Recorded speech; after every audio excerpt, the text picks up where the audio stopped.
Tractate Yevamos discusses a bit of a unique topic in the laws of marriage. There's a concept called the Levirate marriage, or Yibum, where essentially a woman whose husband passes without leaving any children, her brother-in-law, the deceased husband's sibling, has a responsibility to marry her in his stead.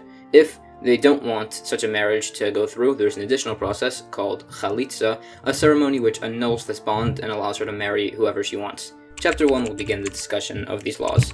The first Mishnah says, in regards to the laws of Yibum, the Levirate marriage, and Chalitza, the annulment of a Levirate marriage, there are some cases where the relationships of the people involved make it so that neither Yibum or Chalitza are permitted to be done.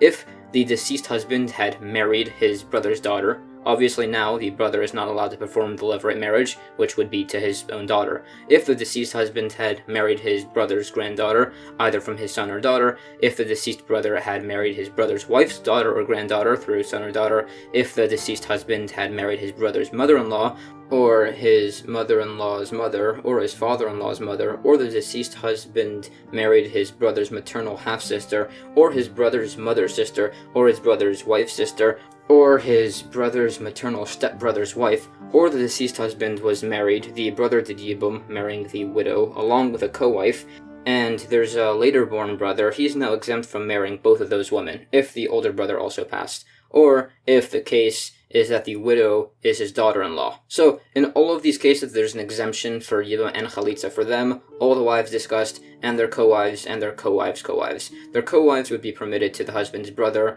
if the first wife died beforehand, or they refused to marry him when they came of age, or they were divorced, or they were found to be an ailonis, a unique disorder where a woman has male characteristics, often defined as Turner syndrome or some other physical disorder, which terminates a marriage. Such a case is not possible by the mother-in-law, mother-in-law's mother, or father-in-law's mother by an ailonis, or them refusing the marriage, as those cases are where they had children. This concept is further defined in regards to the co-wives. Furthermore, with any of these cases, if the wife was able to refuse the marriage when she came of age, but decided to marry him anyways, the co-wife requires Chalitza to nullify the bond if her husband dies, but she cannot do Yibum if they want to get married. The Gemara asks, why don't they just teach the case of a wife's sister first, as that's the verse this is all derived from? We say the reason that the case of the daughter goes first as that was learned from scriptural exegesis, so it was said first because they were fond of the teaching. Actually, all of these are derived from scriptural exegesis. It's just that the actual initial prohibition against marrying your daughter is itself derived from exegesis, as it's never actually explicitly written in the Torah. The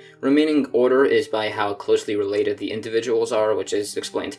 It specifically says they exempt their co-wives, not forbid them, since the marriage is only forbidden by the laws of Yibum. Outside of that, it would be a permitted marriage. It also says they're exempt from Chalitza, and says at first, to say this is like the opinion that Chalitza is actually the preferable option. There's some further opinions, and it goes through all the verses that explain how all of those listed marriages are forbidden by the laws of Yibum. The verses are further discussed. It also discusses some verses on the laws of tzitzis and shadness, which are juxtaposed, and some unique laws from those. This goes further. It also goes through some additional verses which teach specific laws by these concepts. It goes through some additional qualifications on the laws of shatnez and tzitzis, and also explains the necessity of certain other verses. There are further these discussed. It also goes through the necessity of having several of these potential marriages excluded by the Torah based on potential derivation by several other verses and concepts. The principle is the question if a positive commandment can generally override a kares prohibition, which we try to bring from other topics, like by punishments in regards to the violation of Shabbos, but we can't, and we end up unable to explain why the Torah excluded a wife's sister from Yibum. Rather, we say it was necessary to teach for necessity of learning other concepts from its scriptural exegesis, meaning it needed to be singled out, as otherwise you might have thought that the prohibition of a brother's wife was singled out to exclude this, so we list this also to say that's not the case. Others disagree, and say that you might have mistakenly derived its permissibility by a wife's sister from the permissible case of the typical brother's wife, which is explained further based on some similar concepts. This is discussed further with even more suggestions as to why the Torah specified this concept. These are further debated in regards to the specific wording of verses, and the concepts that could be implied from them. There's further discussion on what's derived from certain verses on this topic. One sage attempts to take a ruling cited by a later Mishnah that if the marriage is forbidden to one brother, it could be permitted to a different one, which would apply to a case where there's a sister who's another sister's fellow Yevama who can do either Yibum or Chalitza. This case will be discussed more in a later Mishnah, but there are many opinions as to which of the cases we discussed that this applies to. There are other suggested cases mentioned in regards to these situations, which are additionally discussed. We also try to suggest to add another case to the list, according to one of the opinions, where the deceased husband's brother did Chalitza, and then afterwards betrothed her and then died. She and her co-wife are exempt from Yibum and Chalitza from his brother. Others answered that this wasn't listed as though co-wife's co-wife doesn't apply here, unlike by all the other cases. That's if you hold the marriage is prohibited under penalty of kares. If you hold that it's just a negative commandment, then that's the reason itself. This is debated based on verses. The debate as to this level of punishment is argued further. Another case, a co-wife and a wife who committed adultery are both forbidden to do yibum, and therefore exempt from chalitza, which is based on a verse. Others disagree, saying that this rabbinic enactment was made in the manner of a biblical law, compared to a case of a biblical sota. This is argued on further with discussion on particular cases of remarriage after divorce in regard to the laws of Yibum, which is debated among several opinions. Besides for the situation with an adulterer, the co-wife of a wife who refused to marry the brother cannot do Yibum to marry him, the one who was refused. This was said as a precaution to avoid the similar case of a brother who was with the other's daughter who refused to marry him along with her co-wife. Both are impermissible, which is discussed. Also, the co-wife of an Ilonis, who cannot have a child, is forbidden based on a verse. This is discussed.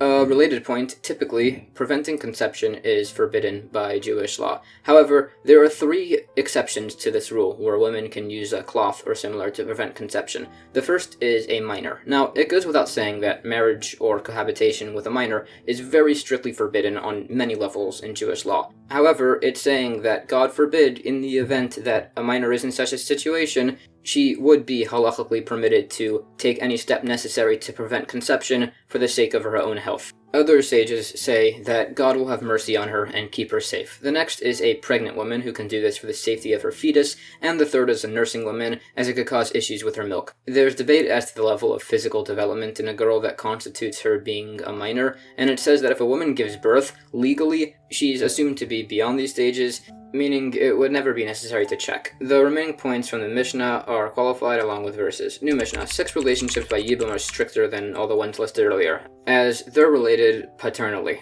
A mother cannot do Yibum to marry the son's paternal brother. You can't end up marrying your father's wife, or your father's sister, or your paternal sister, or the wife of your father's brother, or the wife of your paternal brother, meaning after they had kids. So, they can't do Yibum. Beis Shammai actually allowed the co-wives of the first 15 cases to marry the wives' brothers. Beis Hillel says no. Practically, this means if they did Chalitza, Beis Shammai says this was valid, and they can no longer marry a Kohen, while Beis Hillel would say that nothing happened and they can. Or if they did Yibum, Beis Shammai would say that was valid, and they can still marry a Kohen if their husband dies, while Beis Hillel would say no. In spite of Beis Shammai and Beis Hillel's disagreement by this, they would still marry into each other's families, and similarly, in spite of the fact that they disagreed frequently by the laws of impurity, they would still eat food together using each other's utensils. The Gemara debates the verses that source these opinions. Some say Beis Shammai holds like he does, as he says a prohibition does not take effect upon another prohibition. It also discusses the necessity of the example by marrying a Kohen. It's because some instituted that co-wives should all just do Chalitza to be safe,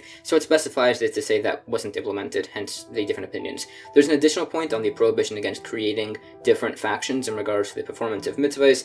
An exception is the reading of the Megillah, which could be done on different dates depending on the region, as further discussed earlier in Chapter 1 of Tractate Megillah. So there's a question as to how Beis Shammai and Beis Hillel could have their own practices in regards to the marriage of co-wives on this topic, which is seemingly in violation of this principle. So it's said that actually Beis Shammai just followed the law according to Beis Hillel, and there's a number of suggestions why. There's reference to the incident where a voice from heaven said that we always follow Beis Hillel. Possibly it was because Beis Hillel just had the majority in his school, which is why we hold like him. There are a number of reasons given. Others say the concern of factionalization only applies where one court rules partially like both opinions, not where there's two courts in a town, both of which follow the different opinions. There's further discussion on this topic, and this is all qualified further. There's additional debate based on many cases if Beis Shammai did end up holding like Beis Hillel in these laws. There are even further specific cases discussed to try to figure out this topic. In the end, we proved from the quoted case that the co-wife of a daughter was allowed to marry the brother of her deceased husband, which is the opinion of Beis Shammai,